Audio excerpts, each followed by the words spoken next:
오늘 말씀은 두로라는 지방을 배경으로 하고 있습니다. 예수님이 두로라는 이 지방에 들어가시자 한 여성이 예수님을 향해 큰 소리로 이렇게 외칩니다. 주 다윗의 자손이여 나를 불쌍히 여기소서.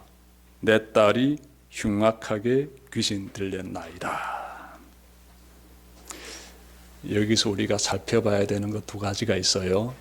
하나는 여성이 예수님을 향해서 크게 외치고 있는데 여성이 서 있는 그곳에서부터 예수님까지의 거리가 꽤 된다는 거예요. 그래서 큰 소리로 여성이 외치는 거지요. 예수님과의 거리가 가깝다면 굳이 큰 소리로 외칠 이유가 전혀 없습니다.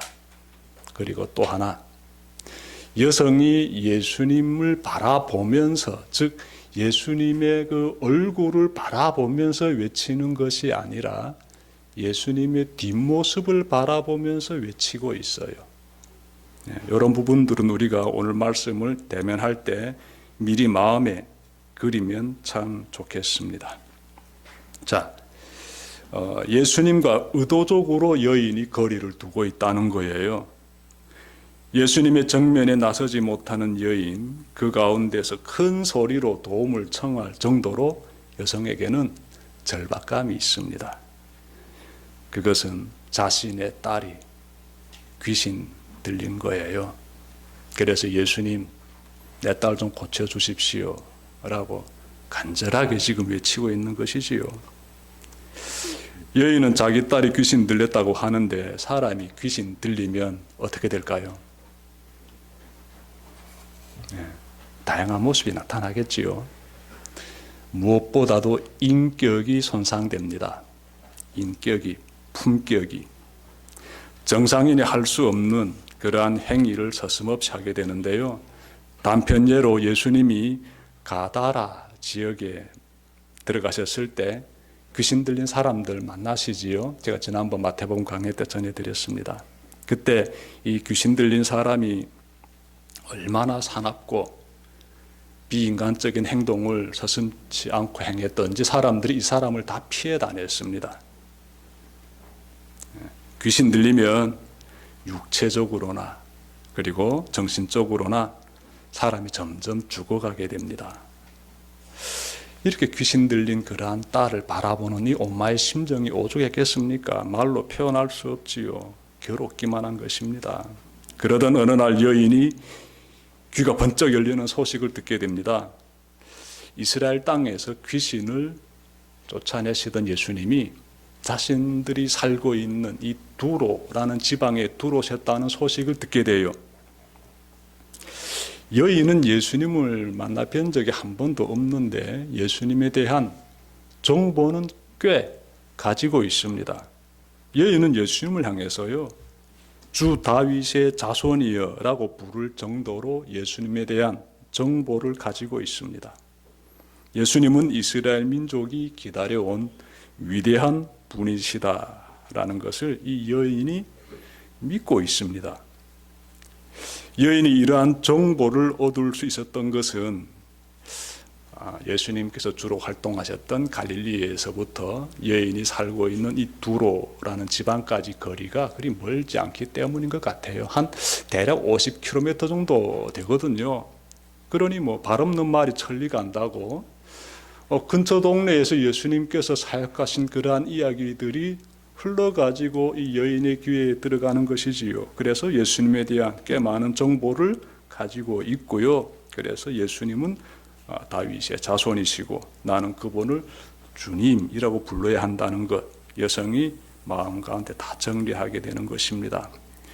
이러한 예수님이 우리 동네에 오셨다는 소식을 듣고 여성은요, 자리를 박차고 일어나지요. 지금이야말로 예수님에게 나아가서 내 딸의 문제 해결해 달라고 매달려야 할 절호의 기회다 라고 판단하게 된 것입니다. 자, 여인은 예수님 계시는 근처까지는 달려가는데 그분이 계시는 그 가까이까지는 다가가지 않아요. 왜냐하면 유대인들은 이방인을 멀리 했기 때문에 그래요. 이방인과 가까이 하는 것을 유대인들은 꺼렸습니다. 그래서 이방인 여성인 귀신 들린 딸을 둔 이 여성은요, 이 부분을 알고 있기 때문에 예수님께로 더 가까이 다가가지는 않고 있는 것이지요. 일정한 거리를 두고 예수님 뒤에서 주 다윗의 자손이여 라고 큰 소리로 예수님을 찾는 것입니다. 자, 여성이 이렇게 큰 소리로 외치고 있는데 여러분, 외침하게 되면 우리는 그 소리를 들으면서 그 음정, 그 음색 가운데 얼마나 절절함이 담겨져 있는지를 포착합니다. 귀신 들린 딸을 둔 이 엄마가 그 딸을 고쳐달라고 예수님을 향해서 주 다윗의 자손이야 라고 부르짖을 때 그 속에 얼마나 절절함이, 애절함이 확 담겨져 있는지 느낄 수 있지요.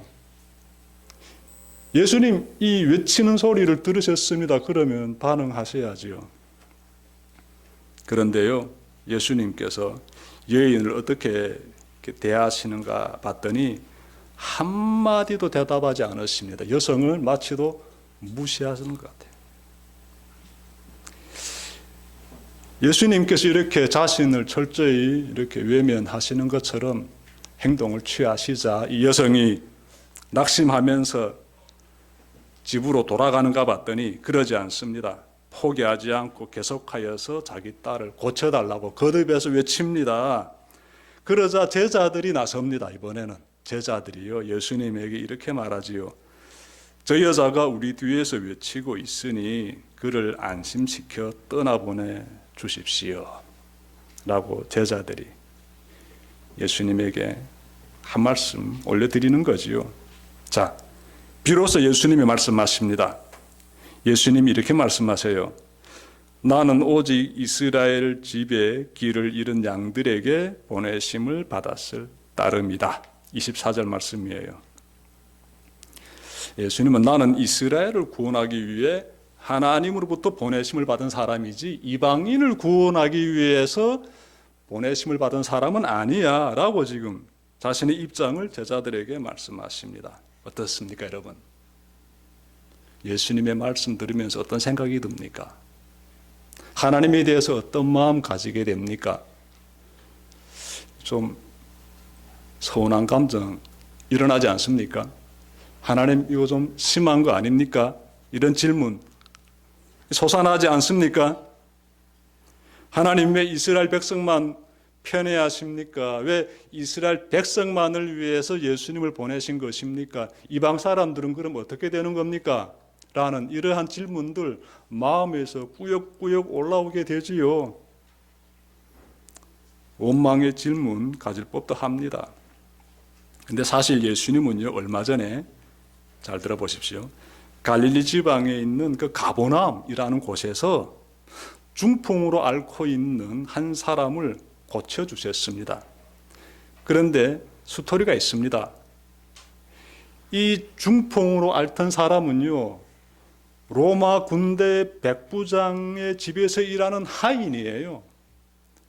그래서 이 로마 군대 백부장이라는 이방인이 예수님에게 도움을 청하게 되고 예수님은 즉시 그 사람의 청을 들어주십니다. 그래서 그 하인이 중풍으로부터 고침을 받게 돼요. 어떻습니까, 여러분들? 예수님께서 얼마 전에 이방인을 만나셨으며 접촉하셨으며 청을 들어주셨으며 고통받고 있던 환자 고침을 받았습니다. 그러므로 귀신 들려 죽어가는 딸을 살려달라는 이 이방인 여인의 간청도 들어주셔야 하지 않을까요? 예수님은 왜 이방인 백부장의 청은 들어주시고 이방의 평범한 이 여인의 청은 들어주지 않으시는 것일까요? 누가복음에 따르면 내용이 조금 좀 기록되어 있는 내용들이 있습니다. 어떤 내용인가 하면 이방인 백부장은요, 유대인들을 위해서 선한 행동을 했습니다. 그래서 이 부분이 예수님 만날 때 좀 어필이 돼요. 그러면 예수님께서 이 이방인 백부장은 유대인을 위해서 선행을 베풀었기 때문에 그래서 그 청을 들어주셨는가? 만약 그렇다면 지금 이 귀신 들린 딸을 둔 이 여성은 유대인들을 위해서 선행을 베푼 것이 없기 때문에 그 청을 들어주지 않으시는 것일까? 이런 질문도 가질 수 있는 겁니다. 중요한 것은 예수님은 지금 이 여인을 지금 무시하시는 것 같은데, 여러분 말씀 속으로 좀 더 들어가 봅시다. 지금까지 예수님께 가까이 다가가지 못했을 뿐만 아니라 예수님의 정면에도 나서지 못했던 여인이요, 굉장한 결단을 내립니다. 엄청난 용기를 발휘하는데, 말씀 보십시오. 여인이 예수님 가까이로 다가갈 뿐만 아니라 그분 앞에 섭니다. 그리고 경배드려요. 엎드립니다. 한마디 합니다. 간절하게, 주님, 나를 도와주십시오. 이 딸을 둔 엄마가 애절하게 예수님께 막 얼굴 바라보면서 매달리고 있어요. 방금 전에 어떻게 했지요?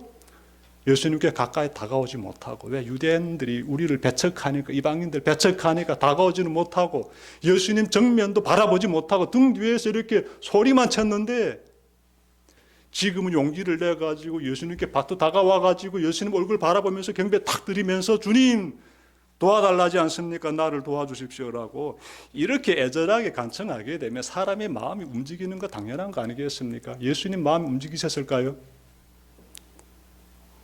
예수님께서요, 굉장히 충격적인 말씀하십니다. 26절 보시면 나오는데요, 자네들의 빵을 집어서 개들에게 던져주는 것은 옳지 않다.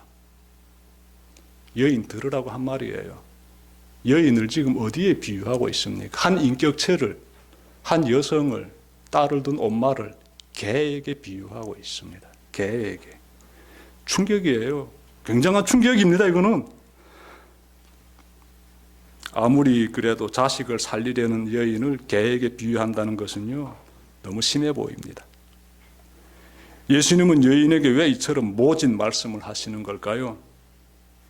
아무리 이 여인이 이방 사람이고 설령 유대인을 위해 선행을 베푼 적이 없다 할지라도 하나님의 아들로서 이 땅에 오신 분이 이렇게 말씀하시는 건 좀 아니지 않을까 싶습니다. 참 충격입니다. 우리 속담에 도와주지는 못할 망정 쪽박은 차지 말라라고 하는데, 예수님은 이미 귀신 들린 딸을 둔 그것으로 인하여서 마음이 상처투성이인 이 여인에게 또 하나의 상처를 주는 것만 같습니다. 하나님을 믿는 우리는 깨끗한 사람이고 너희는 저 개들처럼 더러운 죄인들이야 라는 인격적인 모욕을 주시는 것만 같습니다. 자, 이렇게 되자 예수님의 제자들을 비롯해서 주위에 있던 사람들이요, 긴장하게 되지요. 그들의 시선은 여인에게 쫙 집중이 됩니다. 여인이 이제 필경 다 자포자기하고 돌아갈 것이다 라고 예상했을 거예요. 그런데 여인이 이렇게 말합니다. 보십시오 여러분, 27절인데 주님, 그렇습니다. 그러나 개들도 주인의 상에서 떨어지는 부스러기는 얻어먹습니다. 이 여인이 이런 말을 하는 거예요. 여인은 자신을 개에 비유해도 좋으니 내 딸 새끼만 좀 살려달라고 지금 매달리는 겁니다. 강한 모성애가 느껴지지 않습니까? 예, 내가 개라고 이렇게 대접해도 괜찮습니다. 예, 내 딸만 좀 살려주십시오. 막 매달리고 있어요 지금. 여인은 이제 예수님을 떠나면 귀신 들린 딸을 살릴 수 없다고 본 것이지요. 예수님은요, 끝까지 포기하지 않고 도움을 청하는 이 여인에게 이번에는 이렇게 말씀하십니다. 28절 보십시오. 여자여, 참으로 내 믿음이 크다. 내 소원대로 되어라. 예수님은요, 여인의 믿음을 칭찬하고 있습니다. 보십시오. 내 믿음이 크다라고 해. 내 믿음이 진짜 위대하구나 이 말이에요. 굉장하구나 너 믿음. 여인이요, 예수님에게서 갑자기 칭찬받습니다. 그것도 그 믿음을 놓고 내 소원대로 되라 라고 예수님께서 또 말씀까지 해주시는데요, 예수님이 이 말씀을 하시자 즉시 집에서 귀신들을 앓고 있던 그 딸이 깨끗하게 회복이 됩니다. 귀신이 몸에서 빠져나가 버립니다. 여러분, 이제는 우리 예수님께서 왜 이 여인을 그토록 모질게 몰고 가셨는지 이제는 우리가 좀 깨달을 수 있습니다. 왜 여인을 무시하는 것처럼 멀리하시고 이 여인의 한 인격체를 개에게 비유하시면서 왜 예수님께서 이렇게 모질게 하셨는지가 이제는 좀 깨달아집니다. 예수님은 이 여인을 통해서 우리가 어떤 믿음을 가져야 하는지를 가르쳐주고 있습니다. 여인을 통해 우리는 주님의 그 칭찬받는 믿음이란 어떤 믿음인지를 지금 예수님께서 가르쳐주고 있어요. 우리의 믿음이 하나님 앞에서 칭찬받는 믿음이 되어야 되지 않겠습니까? 칭찬받는 믿음. 야, 정말로 위대한 믿음을 가지고 있다. 굉장한 믿음을 가지고 있다. 하나님께서 밝게 웃으시면서 따뜻한 시선을 보내주시면서 우리 영혼에게 칭찬해 주시는 그러한 믿음 우리가 가져야 되지 않겠습니까? 그 믿음이 어떤 믿음인지를 예수님께서 제자들과 주변에 있는 사람들에게 그리고 우리들에게 가르쳐 주기 위해서 굳이 그렇게 그 여성에게 좀 모질게 대하신 것 아닐까 생각해 보게 됩니다.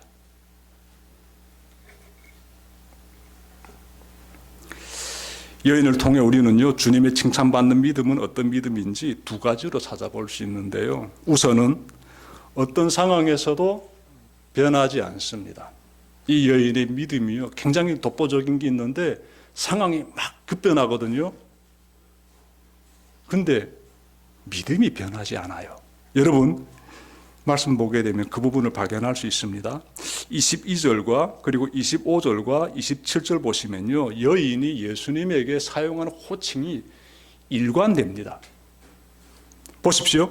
자, 22절 보시면 나오지요.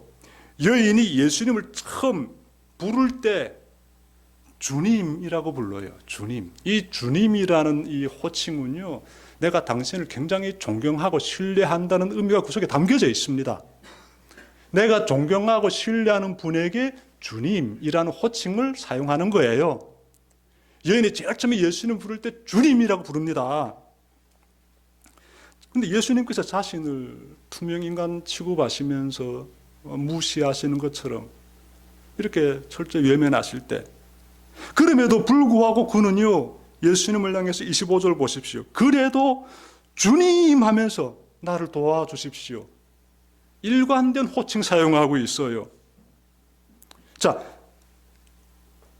그랬는데 예수님께서 자신을 개에게 비유하지 않습니까? 가슴에 꽉 상처받게 되지요. 근데 그럼에도 불구하고 또 이어지는 내용 보십시오. 27절에서 나오는데 여기서도 주님 그렇습니다라고 해. 일관된 신앙 가지고 있어요. 어떤 상황에서도 변하지 않는 올곧은 신앙 가지고 있습니다. 이런 믿음이 굉장히 좋은 믿음이고 이 믿음을 칭찬하시는 것이에요. 너무나 귀한 모습이지요.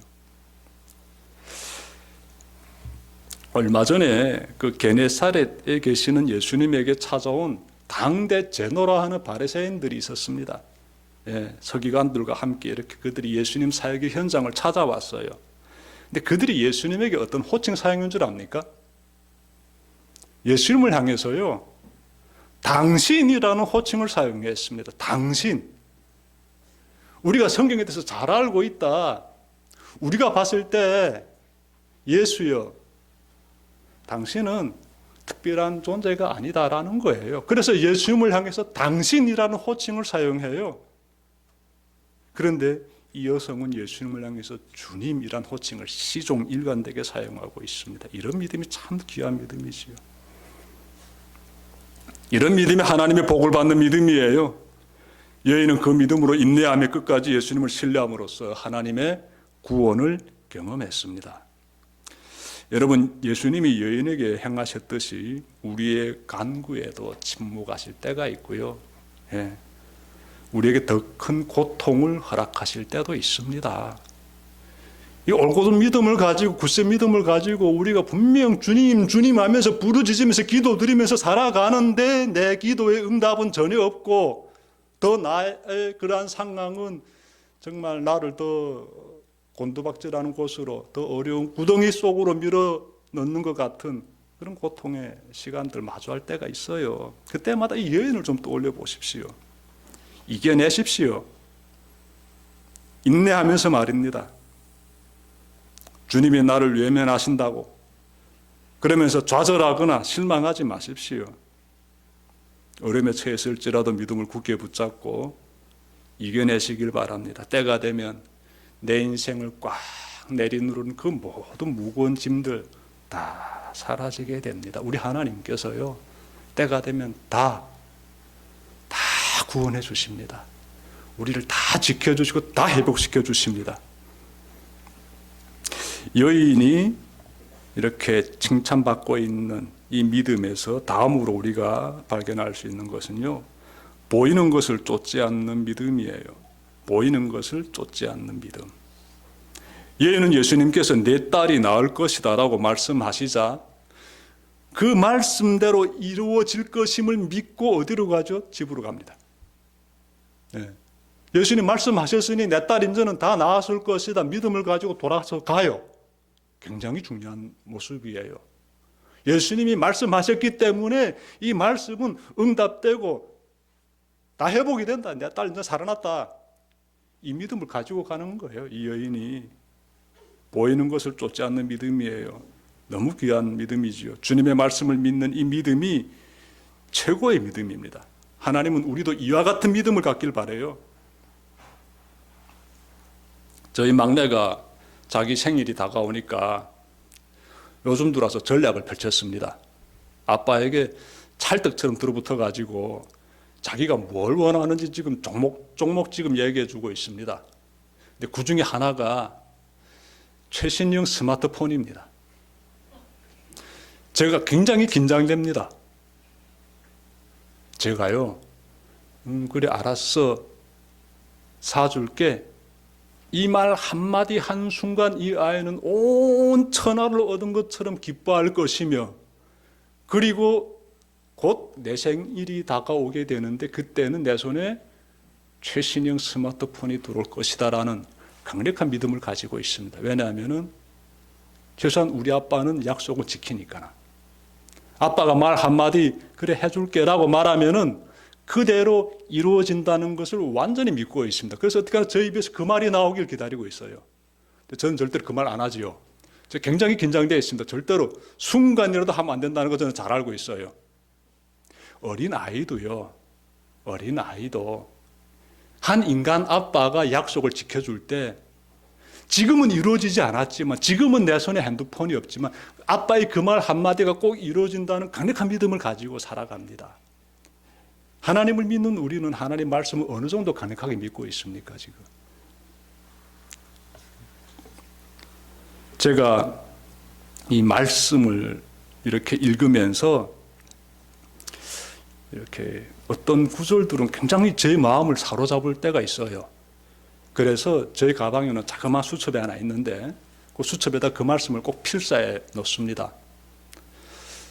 근데 이런 수첩이 1년에 한 번씩 바뀌어집니다. 예, 1년에 한 번씩 바뀌어지는데 한 1년 되게 되면 수첩 하나가 거의 다 차요.